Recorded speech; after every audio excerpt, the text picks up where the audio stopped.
What a news, people. Xabi Alonso has left his position as manager for Real Madrid.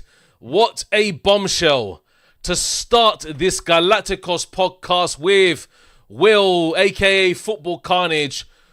Bro, crazy, mate. Absolutely nuts. Bro, tell me what's going on, because I reacted it live. I was live with Papillon. I reacted it live as soon as the news broke. Bro, what were you thinking right at that moment? I got to ask you, mate, before we get anywhere near into talking about this dream. Bro, I couldn't believe it. Because all the reports when I initially woke up were saying that he was safe, that they were going to give him more time. They said that Xabi asked for signings. The club said no, but they were going to continue. So when it then comes out that Xabi's resigned, I said, wait, what? Initially, I'm thinking that it's like one of these like troll accounts. But I mean, look, everybody knows how I feel about Xabi Alonso, right? This guy I heavily backed before the season. I thought he was going to be the one to stabilize the club, bring in a new style of play, bring in the youth players. I thought Xabi Alonso was the future. I thought he was the answer. But after yesterday, right, I'm pretty sure most of the people watching would have saw my match reaction. I said Xabi out for the first time, right? I said, look, I can overlook a lot of things, like which I have. We bottled La Liga in terms of the lead that we had, right? And then, you can't even win me the Spanish Super Cup as just like a little morale booster. And then it's not even the fact that we lost, right? Because you can't win every final, but it's how you lose, right? If you're going to stink it up, then you got to at least find a way to stink it up and win. But when you stink it up and then lose, now we have problems, right? I feel like Xabi, he's kind of gotten himself sacked, or not sacked, but he's the reason that he's in his position. But at the same time, Florentino Perez and the players also have to hold smoke, because it's not just on Xabi, but the manager is always the sacrificial lamb in these situations. So, look, if he walked away, I respect it, bro. Like, if you felt like, yo, this job is a bit too much for you, then leave. Don't stay and, drag us down and, you just got us going out there looking like trash, etc. So, look, deserved. The performances weren't good enough. Yeah. And, crazy, it is what it is, bro. It is what it is. And after such a final, it was a 3-2 final, we know, Barcelona, and everything about it just looked awkward for me, especially like Xabi Alonso's reaction. Like, for the past few weeks, he's looked sad on the bench. We've looked at him, his facial expression is not the best. And the whole talk about, this whole thing about egos and managing egos, I think that is just a little portion of it. I don't think it's the main thing about it. I think that is too big shoes to fill for his position and his stature.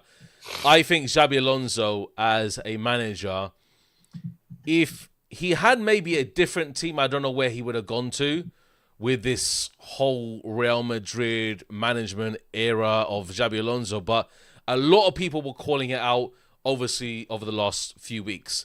A lot of content creators wanted him either gone or evaluated or this and that. And media's big. The media talks. Fans online, they talk. And Xabi Alonso is surely seeing that on a day-to-day basis. And even if he tries to block it, it still is apparent to him. It's still apparent to him that fans boo Real Madrid after that Celta Vigo loss. And these are the kind of results that can get you instantly gone. And it says by mutually consent. Who knows what that means behind the stage? Nothing's ever mutual. Yeah, nothing's ever mutual. Like, he can say he can leave, but Perez could have talked to him before, said, okay, I'll leave then. Or something along those lines. Who knows what's going on? And it was a complete shock to me, because I was obviously talking with Papillon about all the match and how Barcelona pretty much, they won it. They deserved to win that Super Cup final. Yeah. And then suddenly, out of the blue, the whole chat started erupting like crazy. And I was saying, this has to be some troll or whatever. Yeah. But it's not. And I was looking at Fabrizio Romano. He officially announced it out of nowhere, like an absolute bombshell. And then, minutes later, we assign Arbeloa. Now, I know we're not going to find managers in a blink of an eye. We're going to have to promote them through Castilla probably, And seeing as Arbeloa is the Castilla manager, I don't mind. He got given the opportunity to go into the main managerial role. Now, Castilla haven't performed the best this season. They've lost 8 times in the division already. It's not the best outlook for Castilla. However, you're not going to find managers in that moment. Okay, I was completely mind blown by the fact that we're going to have Arbeloa as the manager. I've got to be honest, yeah. I've seen situations where Real Madrid managers have gone, they've come, they've gone, they've come, they've gone. I've seen 3 in one season come and go. It's crazy, mate. I was talking with Global Madridista earlier on text, and he's saying this is going to be another Luxembourgo situation where before Ramon had and a few other managers, like this is going to be a crazy situation, yeah? So I'm just in like La La Land at the moment. I have no idea what to think about. Let's be very honest, Dave. The expectations for the rest of the season it's over, bro. It's done. Yeah, it's done. Yeah, like because we can't really have expectations now, right? I mean, except for I expect to finish top 4. Like that's my expectations. In terms of trophies, we're not gonna win Copa del Rey. We're not gonna win La Liga unless a miracle. And we're definitely not gonna win the UCL, right? Yeah. I don't know anything about Arbeloa as a manager. I don't know what formation Castilla plays. I don't know what he likes to do. We'll find out Wednesday. We have a game against Albacete, right? Round of 16, Copa del Rey. We'll see some things there, but that won't even tell us a lot because we should be rotating a little bit anyways, right? But I don't mind Arbeloa being the next manager. I'm going to be real. As long as it's on the interim, right? Now, if he goes out here and does a madness, wins a trophy, maybe, if he does something wild and if he impresses us, then maybe he can stay. But I think any manager that's worth anything would be an idiot to take over Real Madrid right now, right? Yeah. And this does go into the fact, I do believe it was Xabi Alonso that decided to walk away versus the other way around. Because if the plan was to sack him after losing the cup, they would have just did it yesterday. There would have been no need to wait until the afternoon of local time in Madrid to get it done, right? So I don't believe that the club expected this. I don't believe that there was any plans to sack him, because then I don't think that it would have been Arbeloa per se. But I don't know, bro. Like, we'll see, man. We'll see. Yeah, we were maybe expecting... Arbeloa will do a madness, Dave. Yeah, we never know, because we were expecting this Galacticos podcast to just be evaluating the loss against Barcelona. And it's completely turned on its head. Like, we've seen managers go this season as well. We've seen Amorim go. We've seen Maresco go. And this is the biggest bombshell in management this season. We know mid-season, Xabi Alonso has gone. Has left his position. Now, I know we could discuss a few egos in the dressing room. Obviously, a few players have had a falling out with him. Yeah? And it's never been revealed backstage on who exactly these players are. But what has been revealed is that, yes, there is something potentially not right. And I think for Xabi Alonso's sanity, he had to leave for this thing, because if he carried on the rest of the season, I think he would have just been completely out of his depth completely. You see? It's a difference maker when you say, okay, I'm going to leave my position now and I'm going to allow somebody to take over and let's see what happens. That's it. A lot of managers would just leave in a blink of an eye. You never see it coming, and they just evacuate. Like, the press conference yesterday was weird. It's like, oh, the Super Cup's like one of the it's like a minor trophy. I know that. But he said it in a very weird tone. It reminds me of how Amorim addressed his last press conference before he got sacked as Man United manager. Very similar in terms of just discounting everything, not holding accountability for anything at all. Oh, I'm not the coach, I'm the head man. Those kind of things. Like, these things will instantly get you either mutually consented to leave or to get sacked. Yeah. So one or the other, it happened. Now, I've got to understand from your position, okay, and obviously, you did back Xabi Alonso. I said I trust in Xabi Alonso after his 10th game. He won 9 of his very first 10 games. Do you think... He had such a great start, Dave. I know, he had such a great start. Results-wise. Not performance-wise, but the results. Yeah, apart from Atletico Madrid, yeah. Yep. Okay. Yeah. Do you think he could have realistically carried on as manager, even though we had the loss against Barcelona in the Super Cup? We're in this position where we're 4 points behind Barcelona. We have absolutely no idea what the team are doing. Do you think it was the right call from himself to leave at this moment in time? Do you think so? Yeah. Because I believe he left for two things. I believe Vinny and Mbappe, right? I think the downfall came once Vinicius threw that tantrum against Barcelona at the Bernabéu. Remember when he subbed him off? Yeah. And even though a lot of us didn't think it was a good sub, you can't act like that. And when the club they didn't punish Vinicius. They didn't suspend him. They didn't fine him. He wasn't dropped for a game. He wasn't benched. It was as if it didn't happen, right? Even in Vinny's apology, he didn't even address the manager in the apology. He said he apologized to Perez, right? So I feel like that kind of undermined him. And then yesterday, the guard of honor, right? Now, I think the guard of honor is nonsense. I don't believe in it. I think it's stupid. Like, your biggest rivals just beat you in a trophy. To have to sit there and clap them as they walk off is idiotic to me. But regardless of how I feel, it's a tradition. It's something that normally happens, right? Yeah, Spain is very heavy traditional. Did you see the video? Xabi Alonso is standing there, and he's waiting for the players to come over to give Barcelona their guard of honor. Because I just recorded. I'm dropping my video very shortly. Yeah. And I played the video. Xabi Alonso looks over. He sees Mbappe and, like, I forget who's next to him. But Xabi does like this. Like, it's like guys, like, come on, right? Like, come on. Mbappe does something. He says something to him. To take and then them Mbappe off, does this. As in, like, no, guys, come this way. What the players not do? Give the God of honor. I think that right there, when that happened, I think Xabi Alonso thought to himself, F this. Because, like, I'm being undermined, right? Like, the fact that me as the manager, I told these players to come.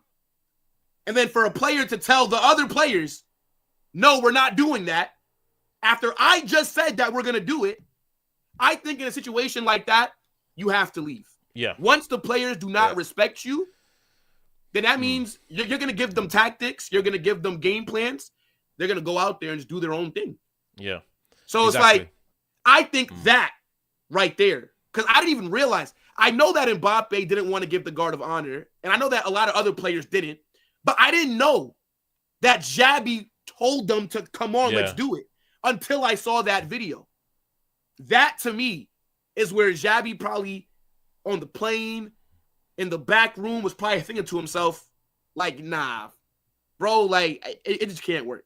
Yeah, and thing is, Dave, player power is always the most powerful in sports. In any sport, star players always have more say than the manager, because it's easier to replace Xabi Alonso than it is to replace Mbappe, right? Yeah. I know we were arguing about it in the chaos chat, right? The Barcelona fans are laughing. Oh, this could never happen to Barcelona, for example, right? And this is what I was saying. I'll let you go. Hypothetically, let's say if Lamine Yamal and Hansi Flick have a falling out today, and Yamal goes to Laporta and says it's either me or Flick. Realistically, we all know Flick is done, because Lamine Yamal is the star boy. Lamine Yamal is the crown jewel. He's from the academy. You can't replace a Lamine Yamal, right? Player power is very rampant in sports, and there's only a handful of managers in history that you can say are bigger than their players. Xabi Alonso, unfortunately, he wasn't able to get that respect from them, and he also wasn't a manager that is bigger than the players. So he had to go, and I think it's the right decision from the manager. Yeah, 100%. Absolutely. And I do second that. I was looking at it and I was like, this is very, very weird from Mbappe's part. I find it completely disrespectful. I'm going to be honest, mate. I do as well. Now that I saw the video. I don't care if it's Barcelona. I don't care if it's Atletico Madrid. I don't care if it's whatever. You're saying if there's a Champions League final, you're not going to... I would. I'd just stand there and clap them and that's it. Done, yeah? It doesn't matter how you despise their guts or whatever. You stand them and you just a quick round of applause, and that's all good. Yamal didn't even shake anybody's hand when the Real Madrid players were walking through because he has that same mentality as well, and I can see it on him. Even Carvajal came to him after and kind of gave him an embrace, whatever. But look, I've got to be honest, that I think it was the right call from Xabi Alonso. And the reason being is because he would have just deteriorated even worse after this. I've got to be honest. I don't think none of the players would listen to him.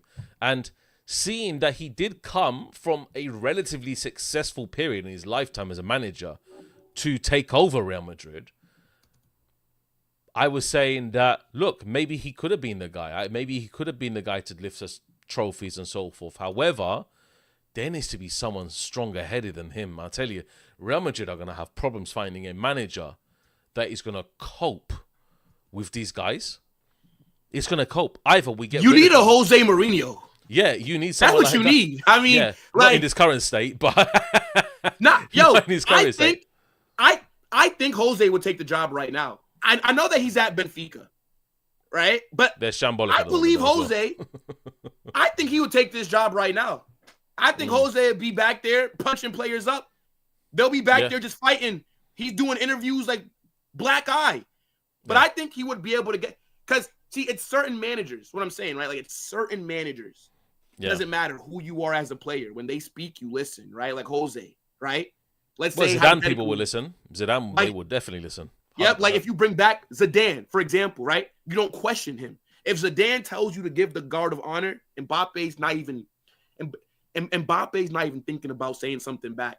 Yeah, now I think Dave, we have to go towards Florentino Perez. Yeah, because I believe Perez should hold smoke for this as well. He's allowed this to happen. I don't think any of these players would backtalk Perez, right? No, 100% no. He needs to punish these players. Even though I agree with not giving the guard of honor, you cannot undermine management. And if you allow players to undermine the manager, that comes from above. Perez should have fined Vinicius. You don't even let Xabi make that decision. Perez needs to be the one that says, yo, you're not playing next game, right? We're docking a week's pay, right? Like, Perez needs to set that example. But he didn't. And now this is what happens. Yeah. It's on him as well, bro. Like, a lot of the issues that we have, he has to hold smoke for it, Dave. 100%. Absolutely. Absolutely. 100%. The final thing I want to cover today, before obviously Will heads off to go and join Papillon in his stream. Look, unfortunately. Yeah. Do you know what? Papillon actually was happy that Arbeloa was appointed. He wasn't happy that Xabi Alonso was. I don't want to talk to this guy, Papillon, man. I don't want to talk to him, Dave. I don't want to talk to him. Let's talk about the final point. Now, what can Real Madrid realistically achieve this season? That's my main final point. And I'm going to be like you mentioned that earlier. I think it's going to be top 4. Yeah, it may not even be second, because Villarreal, I think, in terms of their management and how they're playing against the smaller teams, I think they could definitely finish second. I'm not going to be one to question that. Villarreal could finish above us. Yeah. Barcelona are winning La Liga. There's no question about that now. Yep. I think a lot of Real Madrid fans now have come to the conclusion that this is now just literally a cakewalk for Barcelona towards the end of the season. Yeah. Unless a miracle happens and Arbeloa changes this team into some magical spirit, I don't see anything happening with this team. But look, I think top 4 is realistic, and I can't believe I'm saying that as a Real Madrid fan. Realistic, these words that I'm using, crazy, Champions League is completely out of the question. We're going to get smacked up in the round of 16, that's facts, Copa del Rey, we're getting beaten by one of these weird teams, mate. I don't even know if Albacete could have. Bro, I have no faith in Albacete, mate. Dave? Jesus Vallejo. I bet you that he scores from a corner. I bet you he scores on it. I bet you he does. You never know, mate. But Dave, I mean, like, look, like, realistically, brother, another shit season. It is what it is, That's bro. It. It's done, like, man. It is what it is, bro. Like, it's January. We essentially, we're just hoping to be surprised, right? It's like we're hoping that Arbeloa can come in and do a madness, right? Maybe he's like the next Zizou, right? Because, I mean, look, Zizou was in the academy right? Took over after Benitez, if I'm not mistaken, right? Yeah, he was under the tutelage of Ancelotti first. Though, yeah. but yeah. No, I mean, exactly. like, he was underneath, like, Ancelotti, but when Ancelotti left, it was Raphael, but it was him, like, after Ancelotti. Then it was Zidane. So, I mean, like, last time we went to Castilla for a manager, good things happened. But look, the expectations are just not there from me. It is what it is, man. Yeah, like, we don't have any. Bro. I don't think we don't have any. I don't think we have any. We'll see, bro. We'll see. My expectations are like that. I said I don't think we're going to win the trophy. I said we weren't going to win a trophy this year, even with Xabi Alonso. So look, our expectations are just full of trying to be hopeful, trying to be in this whole zone now where Real Madrid are just playing for the sake of playing. Yeah, we have no expectation. We don't know what's going to happen on each match, guys. So what can we do, man? What can we do? But guys, honestly, this has been a short Galacticos podcast because, as you can understand, there's a lot of people dropping content at the moment. A lot of people, including Will, he's dropped his video. Have you dropped it yet? No, I'm getting out now. Okay, so Will's gonna drop obviously his video. Yeah, make sure you head over to Papillon right now because Will's gonna be joining him on a live stream. Yeah, make sure you check out Will's video and don't forget, guys. Yeah. I'm gonna be trying to get into the door in Football Chaos because I think we have 11 people confirmed. There's only 10 people allowed 12, to stream here. 12 people confirmed. Yeah. So this is crazy, mate. It's first in, first out. Yeah, and wait until Football Chaos later because this is gonna be crazy. Yeah, but we were expecting to bring you another video today. It's all about Xabi Alonso and he's obviously leaving, departure of Real Madrid. Whatever we say, yeah. I just wish Xabi Alonso good luck if he goes to Tottenham. Apparently, that's what the rumors are saying. His ventures elsewhere. Maybe he heads back to Germany. Who knows? But good luck, Xabi Alonso, whatever you want to do. Yeah. And yeah, peace out, guys. Honestly, Will, thank you very much, obviously, for joining on such short notice. And also, don't forget, collaboration feature, as always, Will, in the chat, just next to my name in the subscribe feature. And we are going to be catching you later, guys. Take care and head over to Papillon now.